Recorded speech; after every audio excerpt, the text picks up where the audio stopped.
Revolução Industrial. A Revolução Industrial vai ser a grande mudança, não só na questão do trabalho, como também social. Aí vai ser chamado de Revolução Industrial. Revolução Industrial, as principais características: produção industrial em larga escala voltada para o mercado mundial. Outra, especialização das tarefas.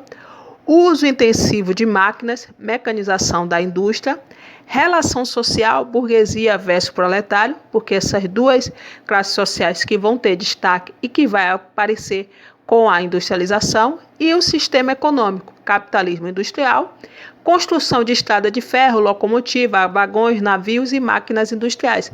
Por conta de quê? Por conta dessa produção, então, tinha uma necessidade de construção de estradas, locomotiva e tudo para poder transportar os produtos. Etapas da industrialização. Tinha a primeira etapa, né, que antes da industrialização era artesanal, quando o artesão tinha um domínio de toda a produção, desde a matéria-prima até o final.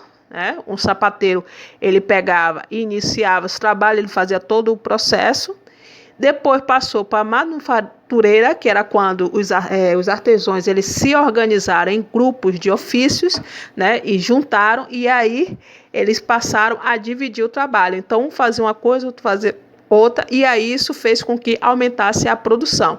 E depois a mecanizada, que aí já vai ser com a utilização das máquinas. Então a pessoa deixa de fazer, né, e passa a só operar as máquinas. O início foi em 1698, século 17, com o Newcomen, inventou uma máquina para drenar a água acumulada nas minas de carvão. Ele patenteou em 1705, foi patenteada não por ele, mas James Watt, e foi a primeira máquina movida a vapor. E aí que deu início à industrialização. A Inglaterra ela foi pioneira. Por quê? Ela tinha um acúmulo de capitais, né? Ela tinha dinheiro.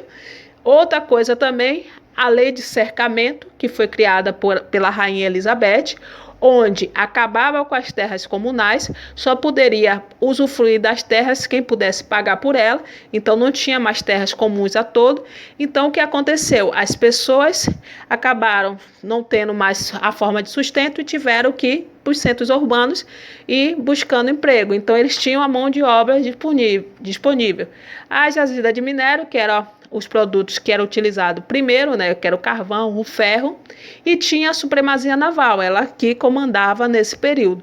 E tinha também o desenvolvimento tecnológico. Então, por isso, a Inglaterra levou vantagem nesse início de industrialização. As fases da Revolução Industrial. A de 1760 a 1860, limitada basicamente à Inglaterra. Então, a Inglaterra comandava com a indústria têxtil, que foi o primeiro ramo de atividade da industrialização, que foi a produção de tecido. Foi o aperfeiçoamento da máquina a vapor, utilização do carvão e do ferro. Depois de 1860 a 1900, espalhou-se para a Europa. Então, saiu da Inglaterra, foi também para outros locais, para a América também e para a Ásia. Inovações tecnológicas, a utilização do aço, da eletricidade e o petróleo. Isso aí marca a segunda revolução industrial. Desenvolvimento na telecomunicação. E a terceira etapa, meados do século XX, se traduz pelo impacto tecnologias, microcomputador, microeletrônica, robótica, engenharia genética. É a que nós estamos vivendo. E impacto do avanço industrial. Teve também o trabalho infantil no início, né? Trabalho feminino, altas jornadas de trabalho. Então, mulheres ganhavam menos, crianças ganhavam menos. Alta jornada de trabalho, mais de 12 horas por dia, né? Trabalho sem nenhum tipo de recursos, né? Tinha muito acidente de trabalho. As pessoas ficavam, né, sem nenhum tipo de proteção. E assim, eu acabo por aí. Beijos.